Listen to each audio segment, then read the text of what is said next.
Hello friends, today I am going to start the batch for CMA Intermediate Group 2 company accounting classes. जैसा कि आप सभी को पता है कि जो अपना कंपनी अकाउंटिंग है ग्रुप 2 में वो 50 मार्क्स के हैं प्लस ऑडिटिंग आपको 50 मार्क्स के करने होते हैं। तो मैं सी अजीत कुमार रॉय ये जो बैच रिकॉर्ड कर रहा हूँ ये मैं एक्सक्लूसिवली जो सीएमए स्टूडेंट्स हैं उनको ध्यान में रख के रिकॉर्ड कर रहा हूँ। तो मैं आपको पहले ही बता दूं कि इस क्लासेस में कहीं भी बाकी जो क्वेश्चंस हैं सीए के सीएस के उन सब की बात नहीं करूंगा। मैं जो भी बातें करूंगा वह सीएमए स्टूडेंट्स के सिलेबस को देखते हुए उनके एग्जाम्स के पैटर्न को देखते हुए मेरी बातें होंगी। तो ये क्लास जैसा कि आप लोग जब आप देखोगे मेरी क्लासेस को तो जो अपना एक मोड होगा मोड ऑफ स्टडी बिल्कुल वैसा ही कि समझिए आपके सामने हूँ मैं। और मेरा जो पढ़ाने का तरीका है ये बिल्कुल ऐसा है कि मैं आपको पहले समझाऊंगा लिखवाऊंगा कॉन्सेप्चुअली डिस्कशन होगी फिर हम चीज़ों को आगे चलते रहेंगे। तो ये अपना एक जर्नी यहाँ से स्टार्ट हो जाएगा। तो सबसे पहले जो मेरी ड्यूटी बनती है मैं आप लोगों को समझा दूं कि व्हाट इज द सिलेबस। जो अपना कंपनी अकाउंटिंग है सर, ये अपना कंपनी अकाउंटिंग है या कंपनी अकाउंट्स जो बोलो, इसका सिलेबस क्या क्या है। तो जहां तक सिलेबस की बात है तो पहले आप सिलेबस देखियो। यहाँ पे ये कंपनी अकाउंटिंग प्लस ऑडिट है, तो ऑडिट की बात नहीं कर रहा मैं, कंपनी अकाउंटिंग जो आपके 50 मार्क्स के हैं। इसमें सिलेबस की बात करें तो सिलेबस जो है सबसे पहले मैं बता दूं आपको accounting standards.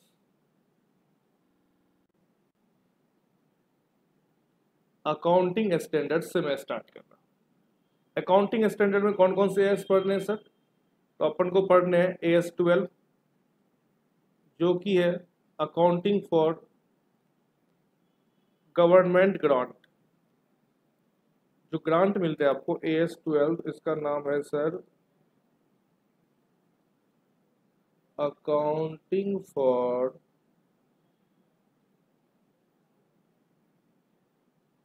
Government grant. Grant sir, grant GRANT grant. आगे चलिए सर, आगे बताइए कौन सा है। AS 12 के बाद जो आप लोगों को पढ़ना है वह पढ़ना है आपको AS 16। AS 16 का जो नाम है आप लोग भी लिखेंगे इसको, वह नाम है बोरोइंग कॉस्ट। AS 16 जो है इसमें हम पढ़ते हैं बोरोइंग कॉस्ट के बारे में। सर बोरोइंग कॉस्ट क्या होता है, तो ये जब हम पढ़ेंगे तब हम डिस्कस कर लेंगे। बोरोइंग कॉस्ट आ जाता है इसमें AS 16। फिर क्या है अपना AS 17 है। 17 में आ जाता है अपना सेगमेंट रिपोर्टिंग, किस प्रकार से अपने सेगमेंट को कंपनी रिपोर्ट करती है। उसके बाद चलिए सर आगे, आगे कौन सा है। AS है अपना 18। 18 में है रिलेटेड पार्टी डिस्क्लोजर। जो रिलेटेड पार्टीज आप पढ़ते हो, इवन इनकम टैक्स में भी आप पढ़ते हो रिलेटेड पार्टीज के साथ ट्रांजेक्शन होने पे क्या क्या होता है। तो रिलेटेड पार्टीज के बारे में आप अकाउंटिंग स्टैंडर्ड्स यानी अकाउंट्स में भी आप पढ़ते हो बारीकी से जब एएस करेंगे तब। अभी सिलेबस लिखिए फटाफट। फिर अपने पास है AS 19। AS 19 जो है ये अपना है अकाउंटिंग फॉर लीज।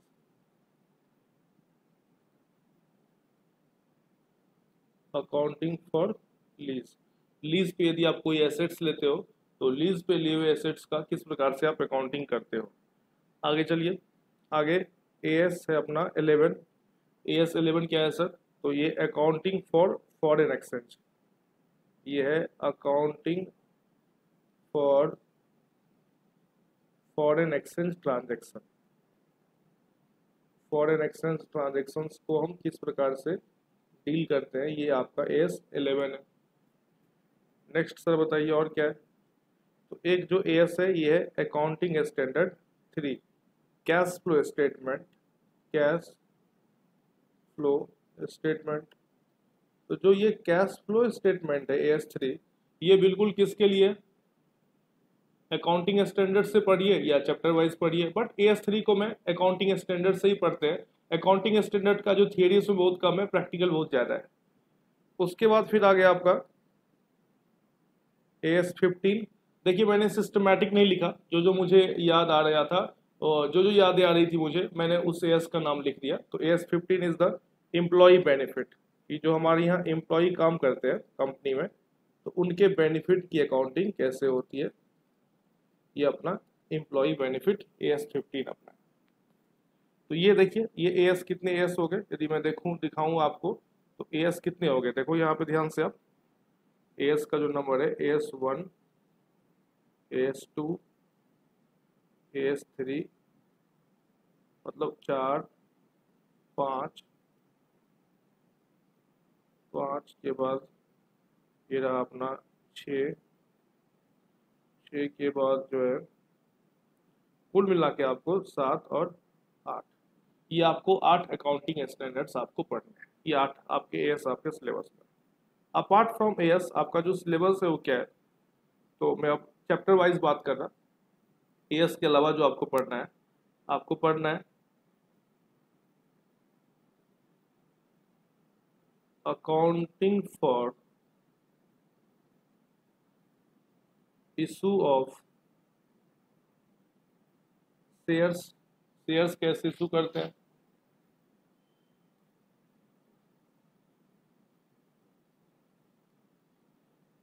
डिवेंचर्स कैसे इशू करते हैं, बताइए आपको। फिर पढ़ना आपको buy back of equity share, equity share का बाय बैक मतलब इक्विटी शेयर्स से वापस आप उनके शेयर्स खरीद लोगे इक्विटी शेयर होल्डर से। ये मैं डिबेट करूंगा इसके ऊपर, buy back of equity share. फिर अपना है redemption,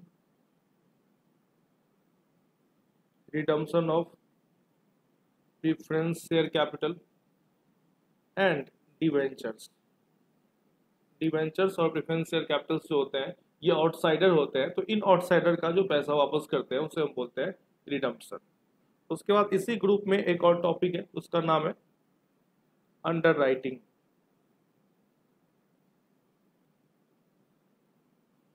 under writing of shares and debenture. जब आपकी कंपनी शेयर इशू करती है, डिवेंचर इशू करती है, तो कंपनी को ये डर रहता है कि मेरे शेयर्स बिकेंगे या नहीं बिकेंगे, तो इसके लिए बीच में आपके पास अंडर राइटर्स आते हैं जो आपके शेयर्स को बिकवाने का कॉन्ट्रैक्ट आपसे लेते हैं। आगे क्या है नेक्स्ट पार्ट हम नए सेक्शन में आ जाते हैं। नए सेशन में शेयर्स की बात तो हो गई, शेयर्स के बातें के बाद फिर आपको जो करना है that is the financial statement. Financial statement of company. जो आपकी कंपनीज होते हैं, कंपनीज का मतलब वह कंपनी जो कंपनी एक्ट 2013 में रजिस्टर्ड है, इनको जो फाइनेंशियल स्टेटमेंट बनाने होते हैं, यानी कि इनको income statement, profit and loss account और बैलेंस शीट बनानी होती है एज पर शेड्यूल 3। शेड्यूल 3 का फॉर्मेट क्या होता है, तो उसके हिसाब से आपको बैलेंस शीट बनाने होते हैं। फिर आपको पढ़ना है अलग से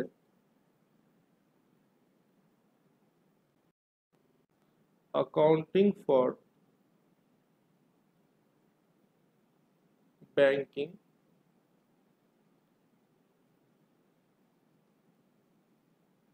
इंश्योरेंस एंड इलेक्ट्रिसिटी कंपनी। ये 3 कंपनी होती है, बैंकिंग, इंश्योरेंस एंड इलेक्ट्रिसिटी। इसकी अकाउंटिंग आपको पढ़नी होती है। ये अपना एक सेशन है। तो कुल मिला के मैं आपको बता दूं, जो आपका सिलेबस है यही आपका सिलेबस है। इसमें सिंपल सी बात है, 50 मार्क्स लाने आपको।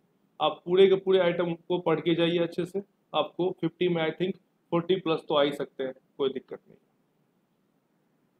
तो सर आज जो हम स्टार्ट करेंगे, आज क्या स्टार्ट करेंगे, तो मैं आज आप लोगों के सामने बिल्कुल एक टॉपिक स्टार्ट कर रहा हूँ जो आपके एग्जाम में एटलीस्ट 6 to 8 मार्क्स के आएंगे आएंगे। और इस टॉपिक का नाम है अकाउंटिंग स्टैंडर्ड 19, AS 19। तो S19 हम लोग शुरू करेंगे।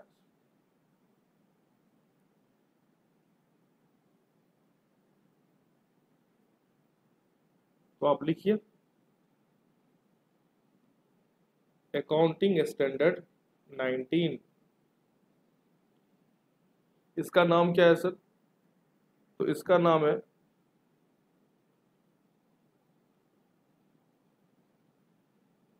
Accounting for lease agreement. Lease agreement की अकाउंटिंग हम कैसे करते हैं इंडिया में, उसके लिए क्या अकाउंटिंग स्टैंडर्ड्स है, इसकी बात कर रहा हूँ सर। लीज एग्रीमेंट की जब आप बात कर रहे हो तो लीज एग्रीमेंट का मतलब क्या होता है, थोड़ा सा हमें बताएं। What is the meaning of lease agreement? मैंने कहा लीज एग्रीमेंट को जानना बड़ा ही सिंपल है, बहुत ही सिंपल। आप एक business entity point of view से सोचिए। मान के चलो बैंक, जो बैंक्स होते हैं, मान लो पंजाब नेशनल बैंक है। पंजाब नेशनल बैंक का आप यदि ब्रांच पे जाते हो ऑडिट करने के लिए उनके ब्रांच पे, तो जिस बिल्डिंग में उनका ब्रांच है, हो सकता है कि जो ब्रांच है पंजाब नेशनल बैंक का, जिस बिल्डिंग में, वह बिल्डिंग या तो पंजाब नेशनल बैंक का ओन्ड हो, पंजाब नेशनल बैंक ने, पीएनबी ने खुद उस बिल्डिंग को खरीद रखी हो, तो खरीद रखी है तो PNB is the owner, no doubt. But chances are कि पीएनबी ने उस बिल्डिंग को रेंट पे ले रखा होगा।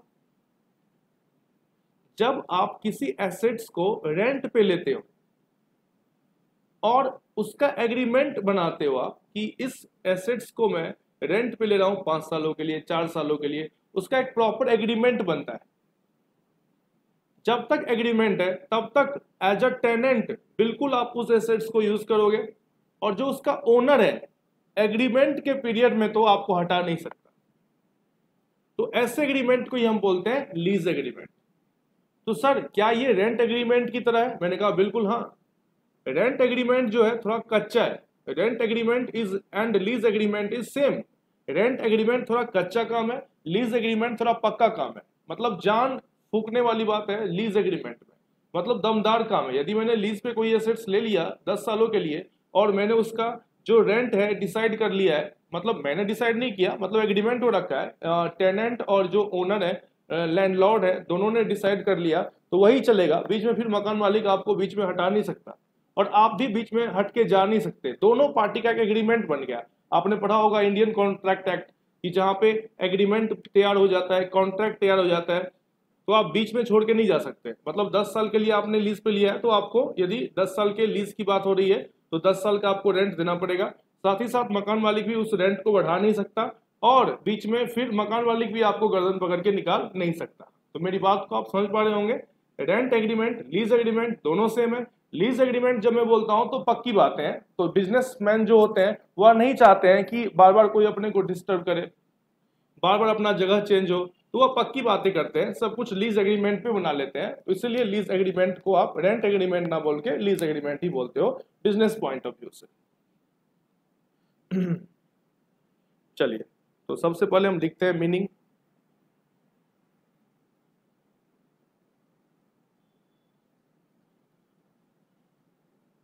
Meaning of lease agreement.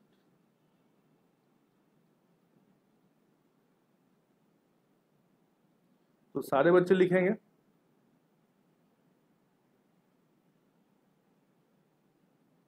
It is an agreement in which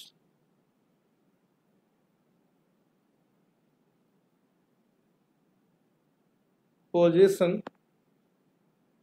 of assets is transferred.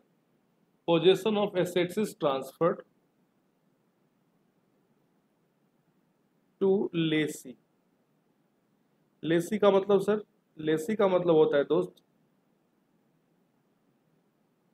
Tenant. Bye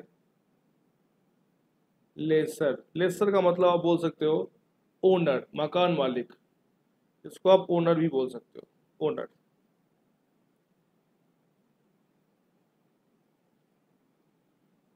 तो it is an agreement in which possession, possession मतलब समझ रहे हो ना, उसका जो वजूद है, पोजेशन ट्रांसफर कर रहे हैं आपको, मतलब ये ले लो आप, जैसे मान के चलो ये कैलकुलेटर है, ये मैंने आपको दे दिया, तो कहा ये मेरा ही है, बस आप यूज करो, तो इसको बोलते हैं पोजेशन ट्रांसफर करना। तो possession of asset is transfer to lessee by lessor without,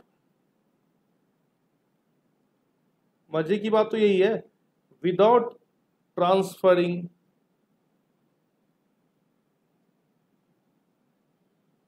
the ownership, ownership transfer नहीं करते, ये याद रखना। मैंने कहा आपको बस हम यूज करने के लिए दे रहे हैं, तो कहा था मैंने आपको कि पीएनबी ने जो बिल्डिंग ले रखी है ब्रांच के लिए, तो हो सकता है कि वह बिल्डिंग पीएनबी खुद उसका ओनर हो, तो कोई बात नहीं, वहां पे लीज एग्रीमेंट की बात नहीं आएगी। बट मैंने कहा कि पंजाब नेशनल बैंक ने उस ब्रांच के लिए जो बिल्डिंग उसको यूज करने हैं, उसको इसने किराए पे ले लिया, तो साहब जब किराए पे आप ले लोगे तो आप बस उसे यूज करोगे, पोजेशन आपका है, फिर उसमें मकान मालिक नहीं आएगा, मकान मालिक की बेटी की शादी नहीं होगी पीएनबी के ब्रांच में, ऐसा नहीं होगा। पीएनबी अपना उस ब्रांच में ऑपरेशन करेगा और बिल्कुल मस्ती से करेगा, लीज पे ले रखा है उसने। तो बातें आ गई समझ में। It is an agreement in which possession of assets is transfer to lessee by lessor without transferring the ownership. Okay, okay sir, ये पहला पॉइंट था अपना। चलिए आगे चलते हैं, आगे क्या पढ़ेंगे सर? आगे जो हम पढ़ेंगे वहां हम बात करेंगे टाइप्स ऑफ लीज, लीज मतलब lease agreement, types of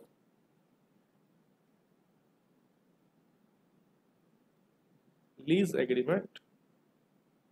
lease agreement कितने टाइप्स के होते हैं इसको जानना है।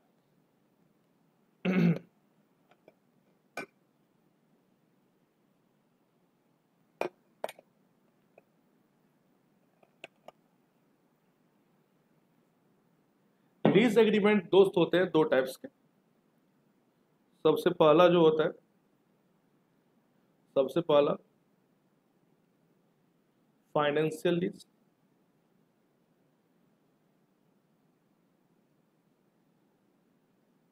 और दूसरा जो होता है उसका नाम है ऑपरेटिंग लीज। फाइनेंशियल लीज और ऑपरेटिंग लीज, ये दो प्रकार के आपको लीज पढ़ने हैं, इन दो प्रकार के लीज की आपको अकाउंटिंग करनी है। तो सर हमें बताओ कि ये जो आपने लीज एग्रीमेंट को दो टाइप्स में बांट दिया, फाइनेंशियल लीज, ऑपरेटिंग लीज, क्या मतलब हुआ इसका? इसका सर मतलब समझाओ। तो सबसे पहले दोस्त हम डिस्कस करते हैं किसके बारे में आज? आज हम लोग डिस्कस करते हैं फाइनेंशियल लीज के बारे में। फाइनेंशियल लीज को आप समझ जाइए। तो ऑपरेटिंग लीज के बारे में बता दूं मैं, बिल्कुल सिंपल सी बात है, वह लीज जो फाइनेंशियल लीज नहीं है वही ऑपरेटिंग लीज है। तो फाइनेंशियल लीज को समझना जरूरी है। यदि आप फाइनेंशियल लीज को समझ जाते हो तो फाइनेंशियल लीज के अलावा जो भी लीज है ऑपरेटिंग लीज है। ऑपरेटिंग लीज का कोई खास डेफिनेशन नहीं है। तो फाइनेंशियल लीज की बात करो सर, मैंने कहा it is a type of lease agreement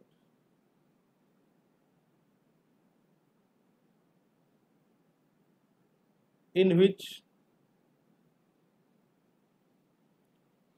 which बड़ा अच्छा लाइन है, वर्ड है risk and reward, risk and reward.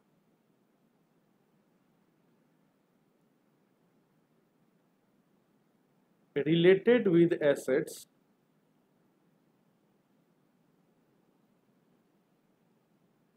is substantially, substantially word पे भी ध्यान रखना आप, substantially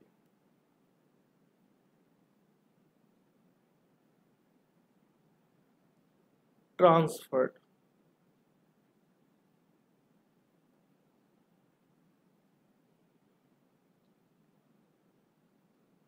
to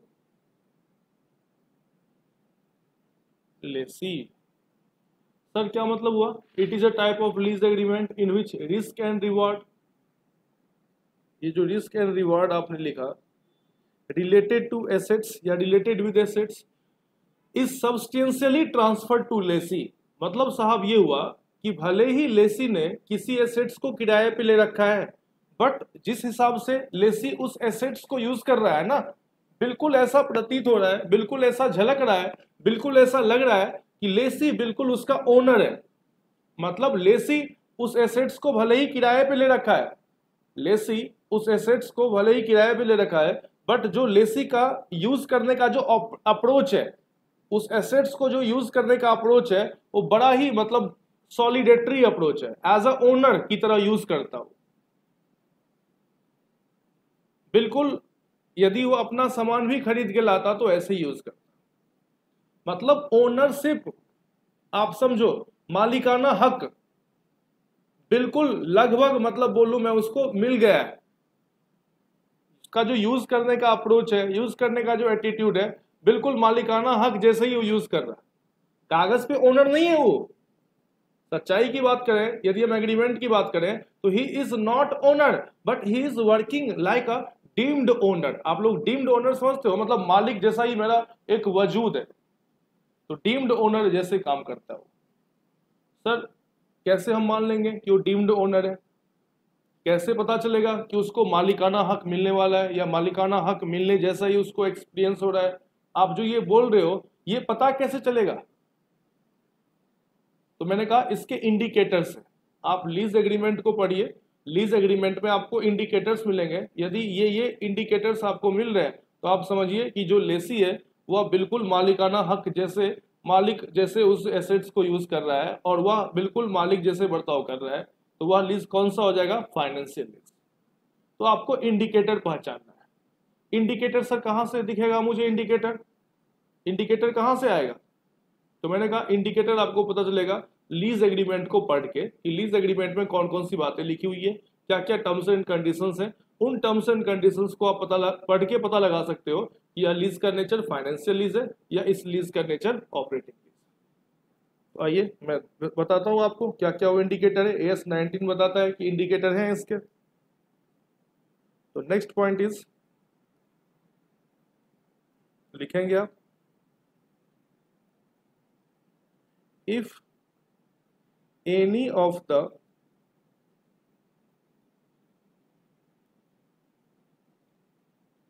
following element is present in lease agreement, if any of the following element is present in lease agreement, then nature of lease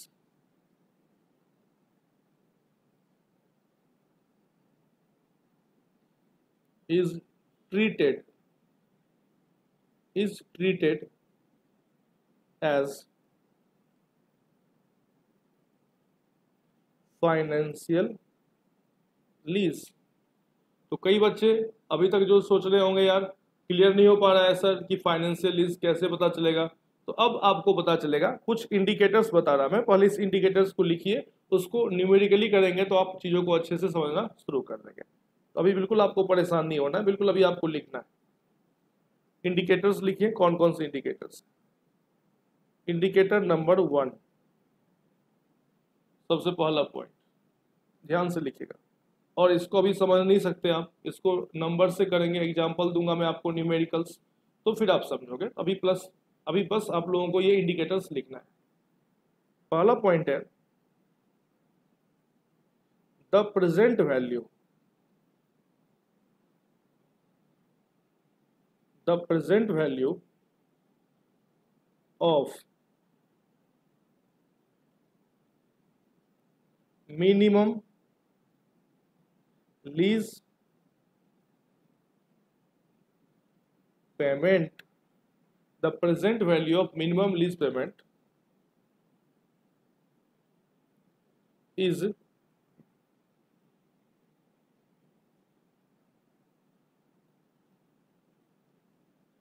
substantially equal to fair value of assets at the inception of lease। Present value, एक तो point इसमें आ गया present value, तो आपके लिए new new terms, new word हो सकते हैं प्रेजेंट वैल्यू, तो प्रेजेंट वैल्यू निकालना मैं सिखाऊंगा आपको। फिर दूसरा पॉइंट इसमें मिनिमम लीज पेमेंट क्या होता है सर, और ये किसके बराबर है, तो फेयर वैल्यू ऑफ एसेट्स कब बराबर है या लगभग बराबर है कब, तो at the Inception of lease. Inception of lease का मतलब हुआ जब मैंने लीज एग्रीमेंट पे एसेट्स को लिया, या जब मैंने एग्रीमेंट पे एसेट्स को लिया, एसेट्स की उस समय जो फेयर वैल्यू है, मतलब मान के चलो कोई बिल्डिंग में ले रहा हूं, उसकी फेयर वैल्यू आज 20 लाख है। फेयर वैल्यू का मतलब उस बिल्डिंग को यदि आप खरीद लोगे तो कितने पैसे देने पड़ेंगे, बट आप खरीद नहीं रहे हो, आप किराए पे ले रहे हो। तो कोई बिल्डिंग यदि आप खरीदते हो तो 20 लाख देने हैं, बट आप किराए पे ले रहे हो, तो आप जो किराया पे करोगे आज से लेकर के 10 साल 12 साल 15 साल, तो जो तुम किराया पे कर रहे हो ना, उस किराए को मैं मैथमेटिकली देखूं तो लगभग आप उतना ही पे कर रहे हो जितना इस बिल्डिंग की आज फेयर वैल्यू है। ओहो, कुछ समझ में आ रहा है आप लोगों को। फॉर एग्जाम्पल एक बिल्डिंग जिसकी फेयर वैल्यू 50 लाख है, तो मैं तो 50 लाख नहीं पे करूंगा, मैं क्या पे करूंगा, रेंट। अब रेंट कितने साल पे करूंगा मैं, तो रेंट मैंने कहा आने वाले 15 साल तक मैं रेंट पे करूंगा।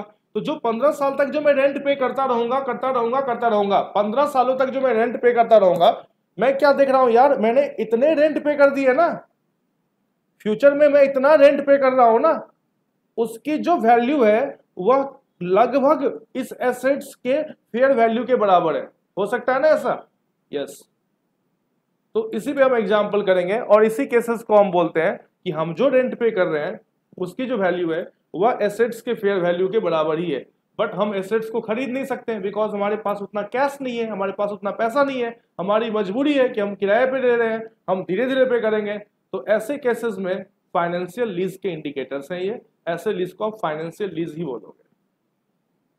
और भी इंडिकेटर्स हैं, पहले उसको लिखिए फिर बात करते हैं। इसके ऊपर आप सारे बच्चे स्टार लगा लेंगे।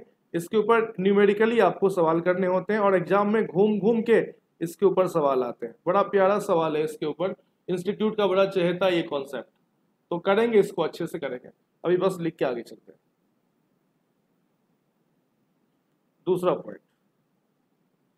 दूसरा पॉइंट क्या है, मान के चलो कोई एसेट्स है जिसको मैं 10 साल के लिए लीज पे ले रहा हूं। कितने साल के लिए, 10 साल के लिए। अब उस एसेट्स का मैं यूजफुल लाइफ देखता हूं, यूजफुल लाइफ उस एसेट्स का है 10 साल।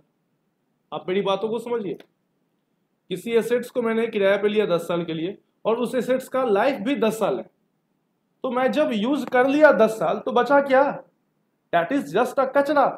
मैं वापस करूंगा तो बिल्कुल निचोड़ के बिल्कुल यूज करके मैं वापस कर रहा हूं लेसर को, वापस तो करना ही है ना, लीज पे लिया है ना। तो 10 साल उसका लाइफ था, 10 साल मैंने यूज कर लिया, चलो 10 साल नहीं यूज किया, इवन 9 साल भी मैंने यूज कर लिए, 9 ईयर भी मैंने यूज कर लिया, तो 9 ईयर यूज करने के बाद बहुत कम बचा हुआ है ना एसेट्स। एसेट्स तो मतलब मैंने निचोड़ लिया। तो जब आप ले रहे थे लीज पे तब तो एसेट्स था, उसका जो भी लाइफ था आपने बिल्कुल उसको चूस लिया, उसको आपने निचोड़ लिया। अब जो वापस कर रहे हो किसी काम का नहीं है। तो ऐसे लीज पे लिए हुए एसेट्स को हम क्या बोलेंगे, फाइनेंशियल लीज, क्योंकि आप एज अ मालिक एज अ ओनर आप उसको यूज कर लिए। तो लिखिए जल्दी से, the lease term, the lease term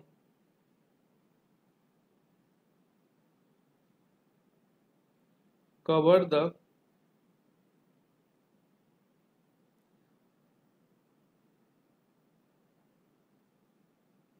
substantial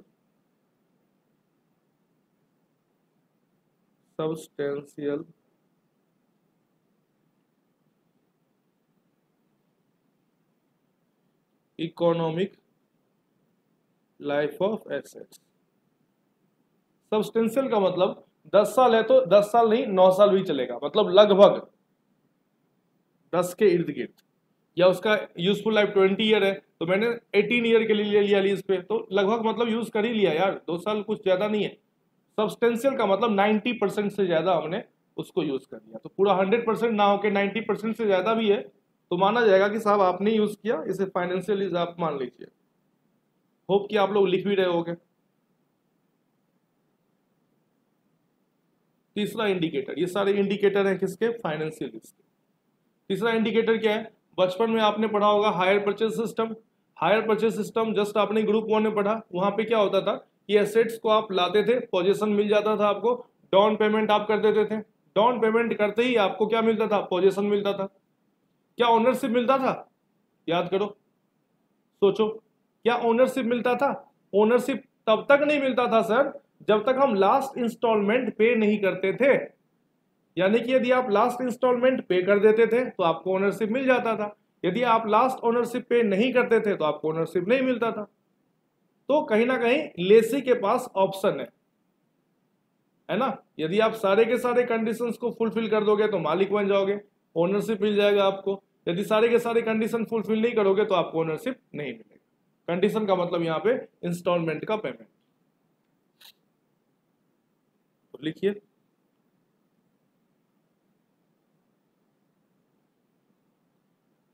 the ownership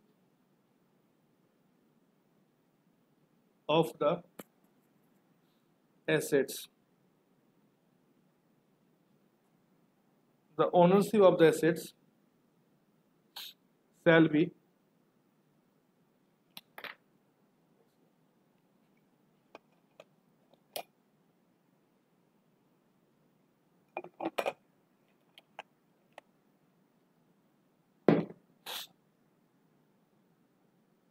the ownership of the assets shall be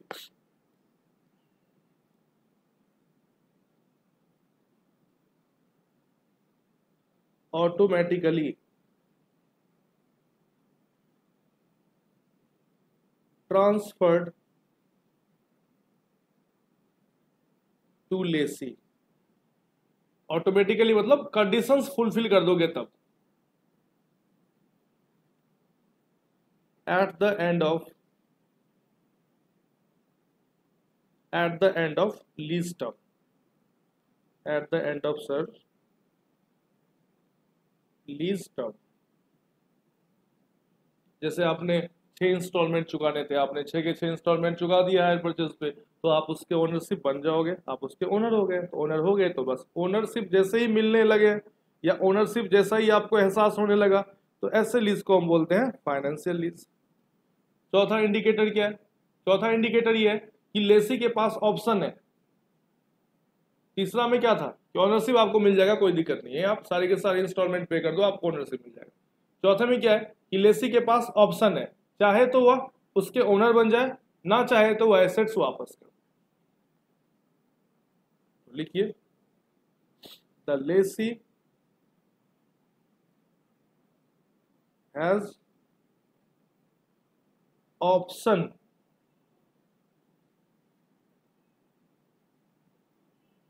to buy the assets at the end of lease term। हाँ, कुछ पैसे आपको देने हैं, ज्यादा पैसे नहीं देने हैं, नॉमिनल वैल्यू देने हैं। Bye paying just nominal consideration, बहुत ही कम कंसिडरेशन देना है, क्योंकि आपने खूब किराया दे दिया है। अभी तक जो आप एसेट्स को यूज कर रहे थे तो किराया आप ही तो पे कर रहे थे, तो आपने खूब सारा किराया दे रखा है। तो अब आपको कुछ एसेट्स को अपने नाम से करवाने हैं, अपने नाम से उसको रजिस्ट्री करवानी है, तो बहुत ही नॉमिनल वैल्यू जो है आपको कंसिडरेशन पे करना पड़ेगा। डीडीए फ्लैट्स में ऐसा ही होता है। डीडीए फ्लैट्स जो होते हैं वो 99 ईयर के लीज पे होते हैं, ये अपने नहीं होते हैं। डीडीए फ्लैट्स जो होते हैं वो 99 ईयर के लीज पे होते हैं। डीडीए फ्लैट्स जिनके नाम से आता है ना, उनके लिए 99 ईयर का होता है। लीज पे। उसके बाद यदि आप उसको अपने नाम से करने चाहते हो, 99 ईयर के बाद आप तो रहोगे ही नहीं, आपका कोई बच्चा या आपका जो भी रहेगा, तो आपको बहुत ही कम कीमत, शायद रजिस्ट्री का जो मतलब स्टैंप ड्यूटी वैल्यू होती होगी वही पैसे आपको देने होते हैं, आप मालिक बन जाइए उसके। और ये जो एग्जाम्पल था, ये एग्जाम्पल मैंने दिया था आपको, ये एग्जाम्पल किसका था? हायर परचेज सिस्टम का एग्जाम्पल। 4 केसेस हो गए।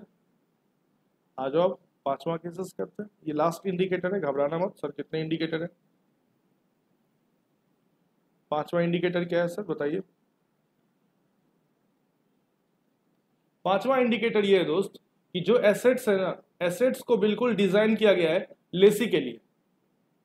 मान के चलो फोर्टिस हॉस्पिटल है, अभी आपको पता है पूरे देश में कोविड-19 इज द बर्निंग इशू, पूरे देश में ही क्यों, पूरा वर्ल्ड में पैंडेमिक है। Even the hospitals doesn't have any proper resources because the disease is very new, तो उनको पता ही नहीं है कैसे ट्रीट करना है अपने पेशेंट्स को, तो बड़ा ही किल्लत हो रहा है। इवन जो बेसिक्स चाहिए वह भी नहीं है। आप पीपीई का नाम सुनते होंगे कि प्रोटेक्टिव इक्विपमेंट्स होता है कुछ पीपीई, तो ये सब बनाने के लिए पूरा देश क्या है, मतलब पूरा देश फोकस कर रहा है। एम्बुलेंसेस चाहिए देश में, तो फोर्टिस हॉस्पिटल को भी मान के चलो, फोर्टिस हॉस्पिटल को भी एटलीस्ट 100 एम्बुलेंसेस चाहिए। अब 100 एम्बुलेंसेस जो है ना, फोर्टिस हॉस्पिटल क्या करेगा, फोर्ड मोटर का नाम सुना है आपने, या चलो फोर्ड तो इंडिया से बाहर है, इंडिया में हम बात करें, इंडिया का कोई कंपनी, इंडिया में कौन सी कंपनी गाड़ी बनाती है? मारुति। मारुति को इसने बोल दिया, फोर्टिस हॉस्पिटल ने मारुति को बोल दिया, यार एक काम करिए मेरे लिए ना, आप 100 एम्बुलेंसेस बनाइए। और 100 एम्बुलेंसेस बना के, बिल्कुल बिल्कुल एम्बुलेंसेस समझ रहे हो ना, बिल्कुल उसका डिजाइनिंग आप मेरे हिसाब से तैयार करिए और लीज पे दे दीजिए। यस, तो एसेट्स का जो मॉडिफिकेशन है ना, वो सिर्फ लेसी के हिसाब से हो रहा है। मतलब अब जो ये एम्बुलेंसेस बनाए जा रहे हैं, इसको फोर्टिस ही यूज करेगी, अब फोर्टिस को ही यूज करना पड़ेगा। तो एसेट्स को प्रॉपरली हम जब डिजाइन कर रहे हैं, एसेट्स को प्रॉपरली हम मॉड्यूलेट कर रहे हैं as per the requirement of Lesi, तो ऐसे लीज को हम बोलते हैं फाइनेंशियल लीज। लिखिए इसको, the assets has been designed in such a way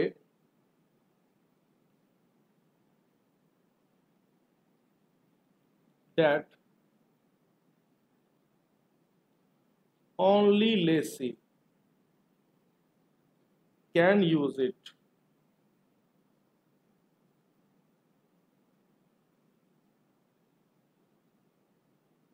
properly। उसको मतलब लेसी प्रॉपरली यूज कर सकता है, लेसी को ध्यान में रखते हुए, लेसी के नीड्स को ध्यान में रखते हुए भी उसको डिजाइन किया गया है। अदर कैन यूज इट, दूसरे भी कर सकते हैं, बट आफ्टर मेजर मॉडिफिकेशन। कोई दूसरा यदि यूज करना चाहेगा साहब, तो उसमें बहुत ज्यादा फिर मॉडिफिकेशन करना पड़ेगा, जो बड़ा ही खतरनाक हो जाएगा। फॉर एग्जाम्पल बैंक की बात करूं, तो बैंक, मान लो मेरा टेनेंट है, मेरे बिल्डिंग के ऊपर बैंक के लिए मैं चैम्बर बना रहा हूँ, बैंक के लिए पूरा एकदम एक एक चीज जो चैम्बर्स में होते हैं, कंप्यूटर रखने की जगह, चेयर रखने की जगह, प्रॉपरली उनका कैंपस, तो फिर अब उसको बैंक ही यूज कर सकता है। यदि मैं किसी आम आदमी को किराए पे दे दूंगा, यार वो क्या रह पाएगा उसमें? रहेगा तो फिर क्या करना पड़ेगा, मुझे सारे तुड़वाने पड़ेंगे, मॉडिफिकेशन करने पड़ेंगे। तो सबसे पहली बात यह है कि जो भी आप एसेट्स को लीज पे ले रहे हो, तो आपने लेसर को बोल दिया कि साहब मेरे हिसाब से एसेट्स को डिजाइन करो। फॉर एग्जांपल मैंने आपको कहा फोर्टिस को क्या चाहिए, एम्बुलेंसेस चाहिए, तो लीज पे लिया इससे, किससे लिया? मारुति से, मारुति लिमिटेड से लीज पे लिया। तो ये लीज जो होगा, इसका इंडिकेटर जो होगा वो फाइनेंशियल लीज होगा। डन। तो ये 5 कंडीशन आपको ध्यान रखने हैं। इस 5 में से कोई एक सा भी कंडीशन आपको मिल गया तो मतलब एग्रीमेंट पढ़िए, एग्रीमेंट पढ़ के सबसे पहले पता लगाइए कि साहब आप जो रेंट पे कर रहे हो, अभी इसके सवाल भी हम करेंगे, इसके ऊपर सवाल भी करना अपने को। रेंट जो मैं रेंट पे कर रहा हूं, रेंट का जो वैल्यू है, प्रेजेंट वैल्यू, वह बिल्कुल उसके फेयर वैल्यू के बराबर है, तो फिर फाइनेंशियल लीज है सर। फिर उसके बाद जो मैंने एसेट्स को लीज पे ले रखा है, बिल्कुल उसका जो इकोनॉमिक लाइफ है ना, उसी के बराबर मैं यूज करूंगा, तो वापस करूंगा तो एसेट्स पूरा यूज करने के बाद ही वापस करूंगा, तो ये भी अपना फाइनेंशियल लीज हो गया। तीसरा मैंने कहा कि ओनरशिप हमको मिल जाएगा जब मैं सारे के सारे इंस्टॉलमेंट पे कर दूंगा। The hire purchase system was the best example of financial lease. चौथा है डीडीए फ्लैट्स। डीडीए फ्लैट्स में क्या होता है कि 99 ईयर के बाद आपके पास ऑप्शन है तो बहुत कम पैसे दे करके, स्टैम्प ड्यूटी दे करके आप उसके ओनर बन जाओ। अभी आप उसके ओनर नहीं हो 99 ईयर तक, ऑप्शन है। फिर पांचवा मैंने आपको एग्जांपल दिया कि एसेट्स की जो डिजाइनिंग है वो प्रॉपर्ली लेसी के हिसाब से की गई है। दूसरा कोई पर्सन, दूसरा कोई बंदा यदि इसको यूज करना चाहेगा तो फिर साहब मेजर मॉडिफिकेशन करने होंगे। The example was Fortis hospital ने एम्बुलेंसेज लिए लीज पे मारुति लिमिटेड से।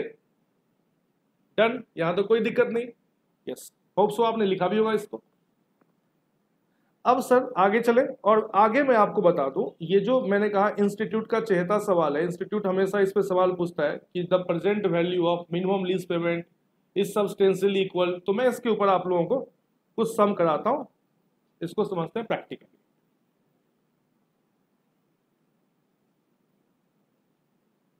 आ जाओ, तो एग्जाम्पल से हम करना शुरू करते हैं।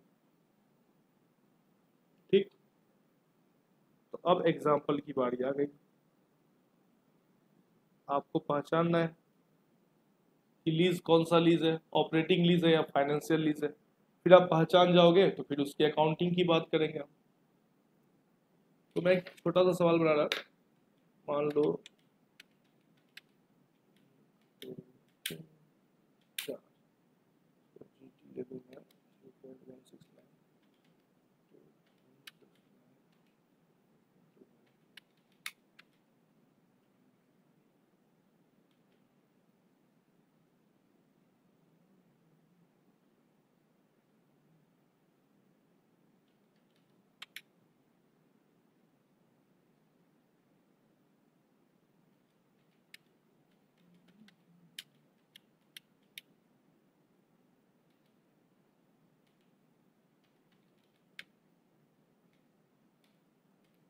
एक छोटा सा एग्जांपल लिखिए आराम से।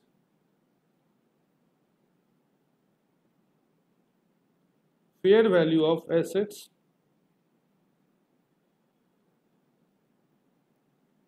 At the Inception of lease. जब मैंने लीज पे लिया उस समय फेयर वैल्यू, मतलब मैं इसको खरीद लेता एसेट्स को, तो फेयर वैल्यू है साहब इसकी 1,00,000 रुपए की। 1,00,000 रुपये फेयर वैल्यू। दूसरा पॉइंट,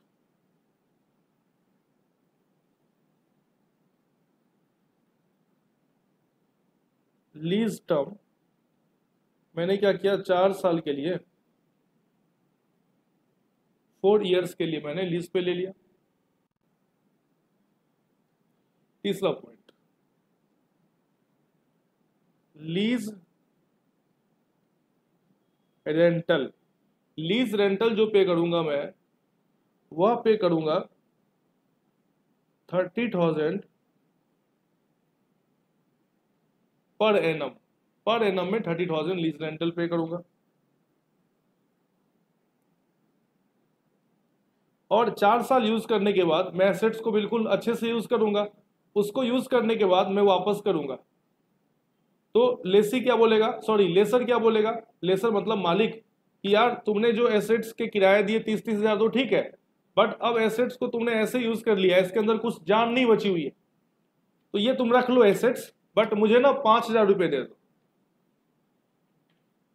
अभी तक आपने जो रेंट दिया 30,000 दिया, 4 साल तक दिया, 4 साल आपने यूज कर लिया, 4 साल के बाद एसेट्स को आप वापस कर रहे हो, तो बोल रहा है आपको एसेट्स का ओनर लेसर, एसेट्स तुम ही रखो, मुझे 5,000 रुपये दे दो। बात आ रही सर? इसको बोलते हैं हम guaranteed residual value, GRV. GRV का मतलब सर, जीआरवी का मतलब गारंटीड, गारंटीड रेसिडुअल वैल्यू, इसका मतलब हुआ एसेट्स यूज करने के बाद जब लेसी लेसर को वापस करता है तो लेसर बोलता है कि ये एसेट्स आप ही रख लो, इसके अंदर कुछ बचा नहीं, अब कुछ मुझे नॉमिनल वैल्यू दे दो। तो ये गारंटीड रेसिडुअल वैल्यू है 5000, जो आप चौथे साल के एंड में पे करोगे एज ए लेसी। किसको पे करोगे? लेसर। एक और पॉइंट होता है unguaranteed residual value, UGRV, unguaranteed residual value. Sir ये क्या होता है? तो मैं इसको नहीं बता रहा अभी क्योंकि इसका काम है ही नहीं। लेसी जो पे करता है लेसर को, इसका कोई अभी यूज नहीं है, मैंने इसलिए कांटा लगा दिया। लेसी जो पे करता है लेसर को, एसेट्स यूज करने के बाद वापस एसेट्स मिल जाते हैं उसको, तो जो नॉमिनल वैल्यू पे करता है उसको बोलते हैं हम गारंटीड। अनगारंटीड की चर्चा नहीं होगी, अनगारंटीड को मुझे अभी नहीं देखना है क्योंकि मुझे लेसी पॉइंट ऑफ व्यू से बातें करनी है। चलो, तो अब जो लेसी है वो आपसे पूछता है, सबसे पहला सवाल लेसी क्या पूछता है आपसे? डिसाइड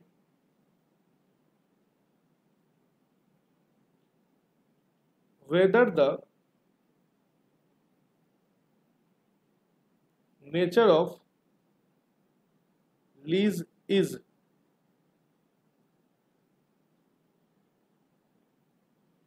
फाइनेंशियल लीज या फिर operating lease.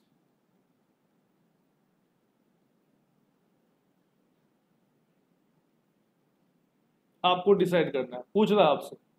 Decide the nature of lease is financial lease और ऑपरेटिंग लीज। एक और point, IRR, implicit rate of return, ये कितना परसेंट? 10%। मतलब मार्केट में जो इंटरेस्ट का रेट चल रहा है वो कितना चल रहा है? 10%।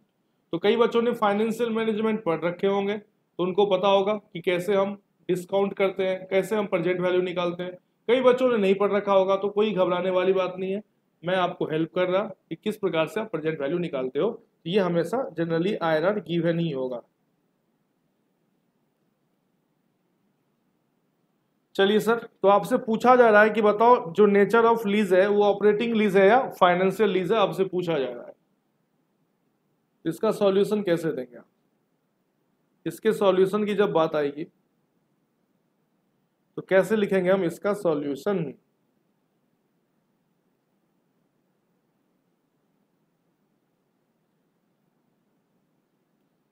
कैसे होगा? तो लिखेंगे एज पर अकाउंटिंग स्टैंडर्ड 19, है ना। If present value of minimum lease payment is substantially equal to fair value of assets at the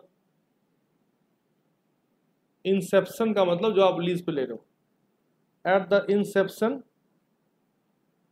of lease, then such lease agreement such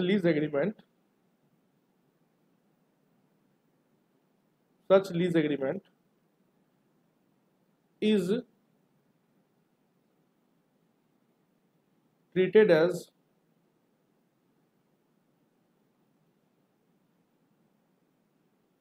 financial lease. तो फिर से सर आपने वही बात लिख दी अंग्रेजी कि present value of minimum lease payment. हमें बताओ तो सही।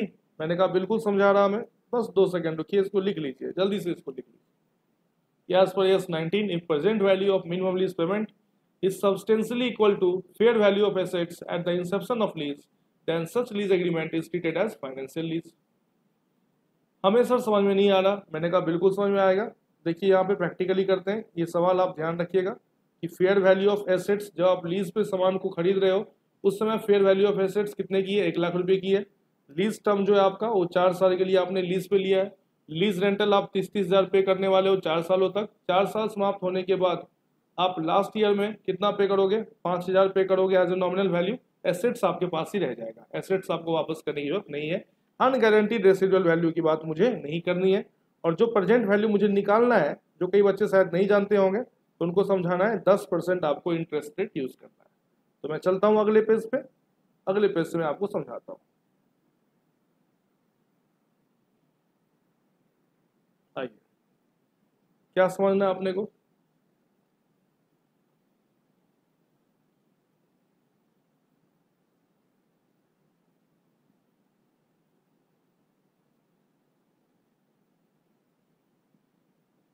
क्या समझना है? तो हमें समझना है सबसे पहले, हमें क्या करना है बताओ? सबसे पहले अपने को काम करना है प्रेजेंट वैल्यू अपने को निकालनी। क्या निकालनी है अपने को? Present value.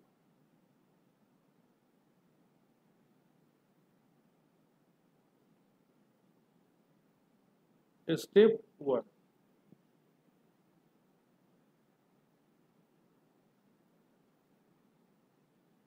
Statement showing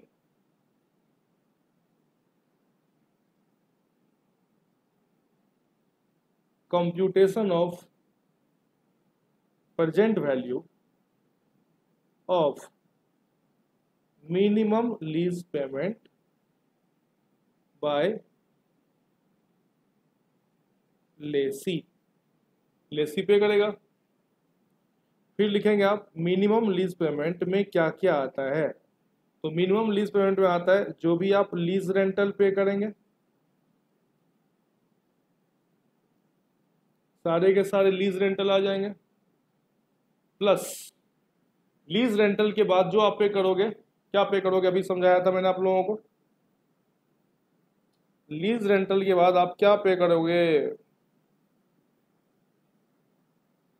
sir? जब हम एसेट्स को वापस करने जाते हैं तो अपने को बोलता है लेसर एसेट्स आप ही रख लो साहब, एसेट्स में बचा क्या, अब ये तो कचरा है, आप ही रखो, कुछ पैसे दे दो। ओहो, उसे बोलते हैं हम गारंटीड रेसिडुअल वैल्यू, GRV। तो लीज रेंटल जो हम पे करेंगे ये भी देखना है आपको, GRV भी देखना है। तो सर प्रेजेंट वैल्यू बताओ ना, प्रेजेंट वैल्यू कैसे निकालते हैं? मैंने कहा आ जाओ लिखो, यहाँ लिख लो आप ईयर, यहाँ लिखो आप MLP जो आप लीज पे करोगे, यहाँ लिखो आप present value factor, present value factor, और यहाँ लिखो आप प्रेजेंट वैल्यू। कुछ नहीं इसमें। चलो ईयर 1 2 3 4 याद होगा, 4 साल के लिए मैंने लीज पे लिया था।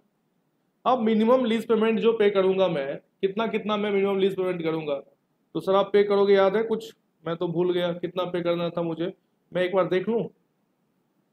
30,000 पड़े ना, 30,000 पड़े ना, तो हम जो पे करेंगे वह पे करेंगे 30,000। फिर पे करेंगे हम 30,000, फिर 30। फोर्थ ईयर में याद है दोस्त 30,000 रुपया तो आप रेंट पे करोगे, और फोर्थ ईयर के एंड में आप क्या करोगे बताओ? साहब 30,000 तो पे करोगे ही करोगे, प्लस मैंने कहा था ना कि एसेट्स जब वापस करने लगते हो तो लेसर बोल रहा, लेसर यार क्या वापस कर रहे हो, एसेट्स तो तुमने यूज ही कर लिए, कचरा है ये, तुम अपने पास ही रखो, कुछ पैसे मुझे दे दो। गारंटीड रेसिडुअल वैल्यू 5,000 था, ये आ गया आपका 35,000। ओके, यहां तक किसी को कोई दिक्कत नहीं होगा। अब सर मुझे बताओ ये प्रेजेंट वैल्यू फैक्टर क्या है? ये कुछ नहीं है दोस्त, ये सिंपल सी आपको बात समझनी है। एक साल के बाद जो तुम 30,000 पे करोगे, एक साल के बाद 30,000, आज तुम यहां खड़े हो, एक साल के बाद यहां पे 30,000 रुपए की बात हो रही है, तो ये 30,000 में इंटरेस्ट ऐड होगा ना एक साल के बाद, तो आज आपको इसकी वैल्यू ढूंढनी है। आज, आज का मतलब प्रेजेंट वैल्यू। सिंपल समझो, 1 साल के बाद 30,000 रुपये तुमको बैंक से मिलेंगे, तो आज तुम बैंक में कितना जमा करोगे? लैंग्वेज समझ रहे हो? 1 साल बाद मुझे बैंक से 30,000 रुपये लेने हैं, मैं आज कितना पैसा जमा करूं बैंक में जो 1 साल बाद 30,000 हो जाए? और रेट ऑफ इंटरेस्ट कितना परसेंट है? 10%। सर 1 साल के बाद अपने को 30,000 मिलेगा तो इंटरेस्ट के साथ ही मिलेगा, तो आज तो मैं 30,000 से कम ही जमा करूंगा ना। आज मैं 30,000 जमा कर दूंगा। कई बच्चे बोल रहे होंगे कि आज 30,000 जमा करो। तुम यदि आज 30,000 जमा कर दोगे, इंटरेस्ट चल रहा है 10%, तो 30,000 प्लस 10% कर दो, 1 साल बाद तो 33 हो गया। ओके, बात तो आप सही बोल रहे हो सर। आज 30,000 जमा करोगे, 10% इंटरेस्ट है, तो 1 साल बाद तो 33 हो गया। मैं बोल रहा हूं 1 साल बाद मुझे 30 चाहिए, 1 साल बाद 30 चाहिए, तो आज कितना जमा करूंगा? तो 30 से कम ही जमा करूंगा ना। इतना अमाउंट जमा करूंगा मैं, plus interest is equal to 30 हो जाए, तो 30 से कम जमा करना है। तो मैथमेटिक्स में जब भी आपको कम वैल्यू निकालने होते हैं तो आप क्या करते हो? डिवाइड करते हो। तो आ जाओ, डिवाइड करो। देखो, आप ले लोगे 30,000 इंटू कितना परसेंट बताओ? 10%, तो 1 divided by 1.10, 1 divided by 1.10। Sir ऐसा करना है एक बार, 30,000 इंटू 1.10 बाय 1, फिर मैंने कहा गलती कर दी तुमने, 30,000 इंटू 1.10 बाय 1 करोगे साहब, तो फिर ये 33 हो गया। तो 1 साल बाद 33 नहीं चाहिए मुझे, 1 साल बाद कितना चाहिए? 30। तो मुझे कम आंसर निकालना है, तो ये सही है। ये कितना आएगा? तो तुम बस इसको देखो, 1 डिवाइडेड बाई 1.10, इसको छोड़ो, ये लिख रखा है मैंने यहाँ 30,000। तो आपको बस ये देखना है 1 डिवाइडेड बाई 1.10 1 साल बाद के लिए। तो 1 लो, कैलकुलेटर पे लो, 1 डिवाइडेड बाई 1.10 करो, ये फैक्टर आ गया 0.909। ये फैक्टर देखो, ये फैक्टर निकालना आता है तो सब कुछ आता है, 0.909 1 साल के बाद। दूसरे साल का कितना होगा? तो कुछ नहीं करना, कैलकुलेटर पे इक्वल टू दबा दो। 0.909 आ रखा है, अब कैलकुलेटर पे इक्वल टू दबा दो। दो कितना आ गया? 0.826, फिर इक्वल टू दबा दो। 0.751, फिर इक्वल टू दबा दो। 0.683, बस एक बार निकाल लो 0.909, एक बार 1 डिवाइडेड बाय 1.10 करोगे तो 0. ये सिर्फ लेना है, इसको छोड़ो। 1, ये तो मैंने 30 यहाँ पे लिख ही रखा है। तो 1 डिवाइडेड बाय 1.10 करो, 0.909 आ गया। इक्वल टू दबाते रहो, ये आ जाएगा, फिर इक्वल टू दबाओ, ये आ जाएगा, फिर इक्वल टू दबाओ, ये आ जाएगा। ठीक, तो अब जो ये 30,000 है, इसको इससे मल्टीप्लाई कर दो। 30,000 इंटू 0.909 करो, कितना आ गया? ये आ गया सर 27270। सर ये क्या निकल के आया 27270?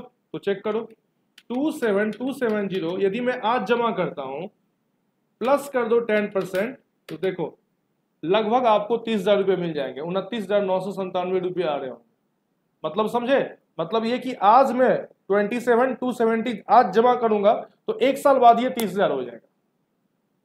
फिर दूसरा क्या है कि आज मैं कितना जमा करूं कि 2 साल बाद 30,000 हो जाए। आज मैं कितना जमा करूं कि 2 साल बाद 30,000 हो जाए। तो कुछ नहीं करना है, इसको 30,000 को तो मल्टीप्लाई कर दो 0.826 से, ये आ गया तुम्हारा 24780। इसमें करो प्लस 10%, प्लस 10%, 2 बार करना पड़ेगा, तो देखना वो लगभग 30,000 ही हो जाएगा। तो आप लोगों ने सीख लिया कैसे निकालना है प्रेजेंट वैल्यू। ओके, अब उतना चेक नहीं करना, 30,000 इंटू कर लो 0.751, ये आ गया आपका 22,530। 35,000 इंटू कर लो 0.683, ये आ गया आपका 23,905। अब मैं इसका सबका ऐड करूंगा कि ये मुझे प्रेजेंट वैल्यू मिल जाएगा। प्लस कर दो 22,530, प्लस कर दो 24780, प्लस कर दो 27270, ये आ गया सर 984। Oh my God, 98485। आप मेरी बात समझ पा रहे हो? प्रेजेंट वैल्यू यही तो था, पढ़ो पढ़ो आ जाओ। ये प्रेजेंट वैल्यू आ गया 98485। ये मैंने पिछले पेज पे लिखा था ना, मैंने कहा अभी आप लोगों को प्रीवियस पेज पे क्या बताया, प्रीवियस पेज पे सर आ जाओ। मैंने जो आंसर लिखा तो कहा ना आपको as per AS19 present value, तो प्रेजेंट वैल्यू कितना आ गया 98485। ये मिनिमम लीज पेमेंट की प्रेजेंट वैल्यू आ गई, क्योंकि मिनिमम लीज पेमेंट को ही मैंने 10% पे डिस्काउंट किया तो ये वैल्यू आ गया। इज सब्सटेंशियली मतलब लगभग equal to fair value of assets. Fair value of assets कितना बताओ 1 लाख, तो 1 लाख के इर्द गिर्द ही तो है 98485, लगभग 98% है ये। 1 लाख में हम पहुंच गए हैं 98485 पे, तो लगभग 98% पे तो पहुंच ही गए हैं। 90% तक यदि आप पहुंच जाते हो तो उसको हम सब्सटेंशियली इक्वल बोलेंगे।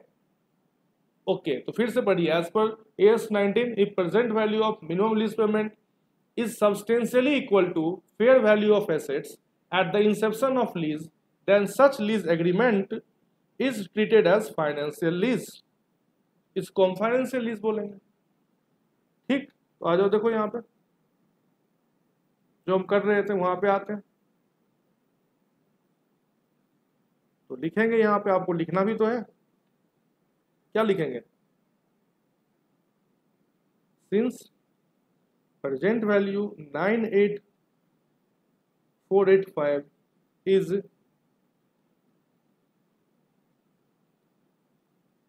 substantially equal to fair value of assets at the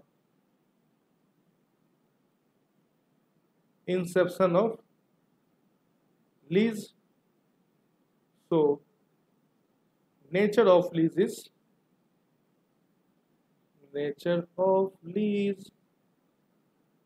is financial lease. बस यही देखना था आपको।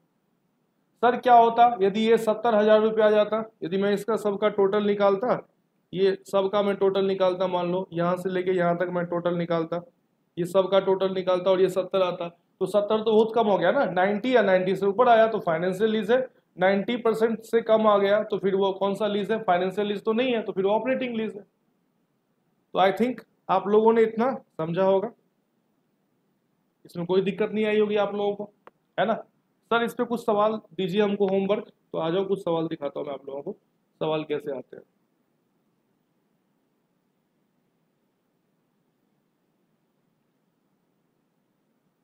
सवाल दिखाता हूँ।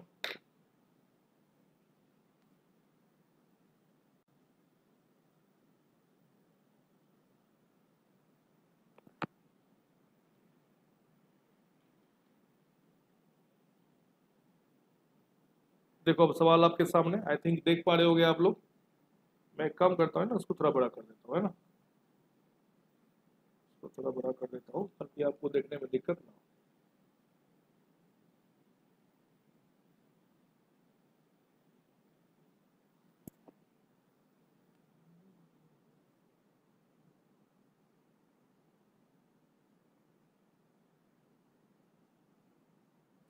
चलो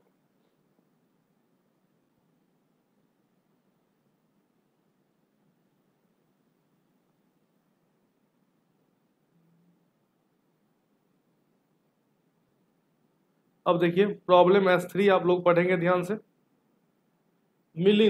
Milind Softex limited has taken the assets on lease. देखो लीज में क्या है, लीज में एक तो भैया है लेसर, एक कौन ने बताओ लेसी, बीच में क्या बताओ एसेट्स। तो एसेट्स कौन यूज करेगा, लेसी, बदले में लीज रेंटल किसको देगा, लेसर को देगा, यही तो कहानी है। तो एसेट्स इन्होंने ले लिया लीज पे ABC इम्प्लेक्स लिमिटेड से, तो मिलिंद सॉफ्टेक्स लिमिटेड आपको क्या लग रहा है ये क्या है, ये तो है सर लेसी यूज करने वाला, और फ्रॉम तो ये आ गया अपना लेसर, मालिक है ये। इंफॉर्मेशन 4 साल के लिए हमने लीज पे ले लिया, fair value at the Inception, मतलब जो आप लीज पे खरीद रहे हो उस समय जो फेयर वैल्यू है 16 लाख है। लीज रेंटल जो आप पे करोगे साहब 5-5 लाख का पे करोगे per annum at the end of year, प्रत्येक साल के अंत में, मतलब एक साल बाद। गारंटीड, ओहो, गारंटीड मतलब लेसी जो है ये पे करेगा, किसको पे करेगा बताओ, ये पे करेगा लेसर को। कब पे करेगा, एसेट्स जब वापस करने लगेगा तब पे कर देगा, एसेट्स को वापस ले लेगा। यही मुझे चाहिए, बाकी एक्सपेक्टेड रेसिडुअल वैल्यू ये सब मैंने आपको नहीं समझाया है, बस मैंने आपको गारंटीड ही समझाया है। इंटरेस्ट रेट जो चल रहा है मार्केट में वो चल रहा है 14.97%। डू द अकाउंटिंग, तो दोस्त मैंने आपको अभी अकाउंटिंग नहीं सिखाई है, मैंने आपको बस ये सिखाया है कि मुझे बताओ nature of lease financial lease है या nature of lease operating lease है।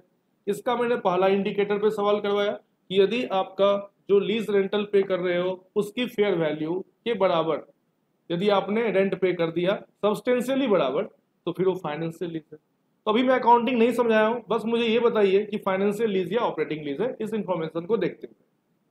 ठीक, चलिए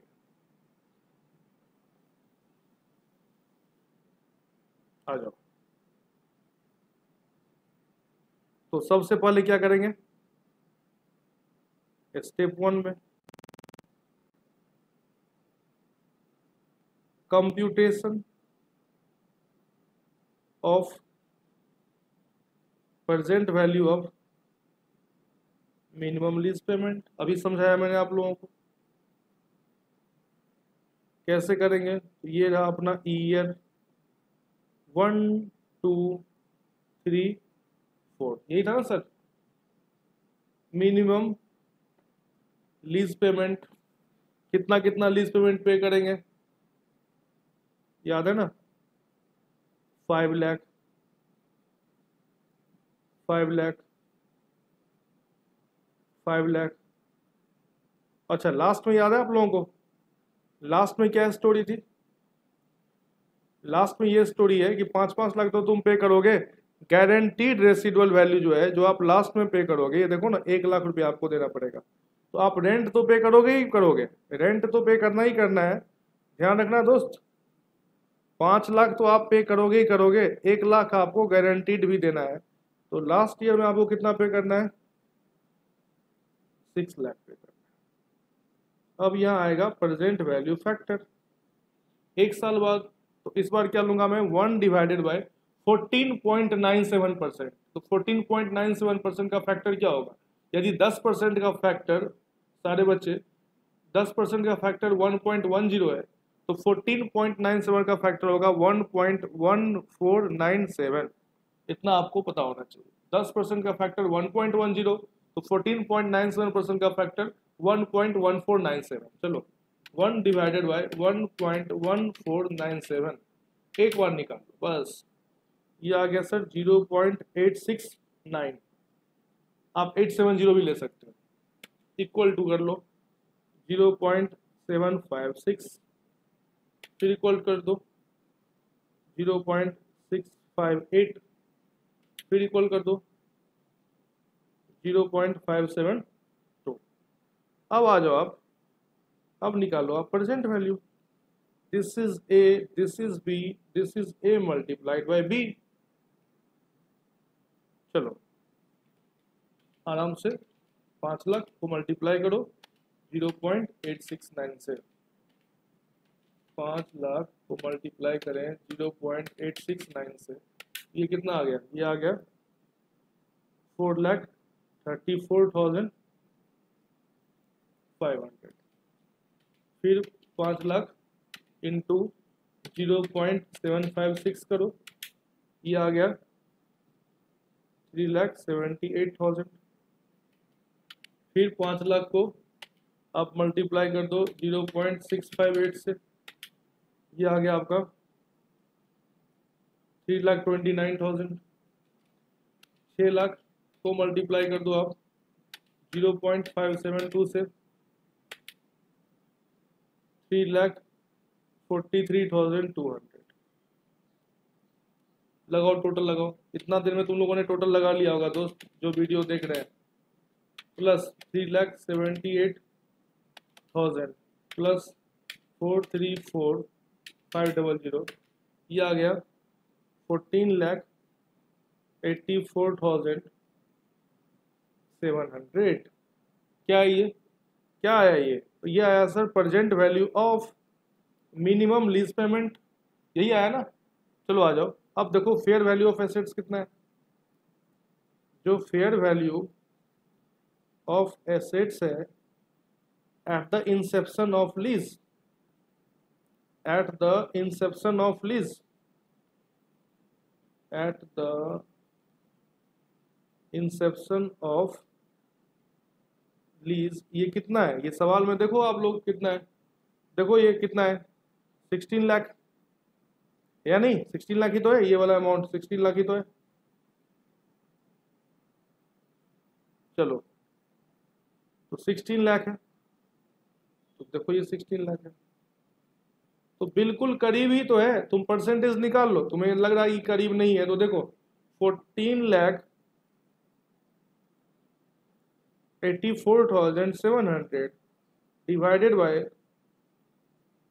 16 लाख इंटू मैं कर दूं 100 डिवाइडेड बाय 16 लाख का परसेंटेज कर दूं मैं। ओ देखो देखो देखो देखो 92.79 या 93% हो गया। तो क्या कहा था मैंने, 90% या उससे ज़्यादा है तो फिर सब्सटेंशियल इक्वल ही है। तो लिखोगे आप since present value of minimum lease payment is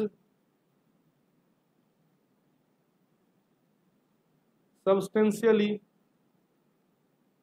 equal to fair value of assets at the inception of lease, at the inception of lease, so nature of lease is financial lease, nature of lease is financial lease। ठीक, कोई दिक्कत नहीं। तो अभी आपको बस ये पहचानना था कि नेचर ऑफ लीज क्या है, फाइनेंशियल लीज है या ऑपरेटिंग लीज है। तो एक ही होगा, फाइनेंशियल लीज है। नेक्स्ट क्लास में हम देख लेंगे इसकी अकाउंटिंग कैसे होती है। ठीक, तो यहाँ तक सही है, यहाँ तक रहने दीजिए। थैंक यू सो मच, यहाँ तक आप रिवाइज करो। नेक्स्ट क्लास में फिर हम आगे डिस्कशन करेंगे।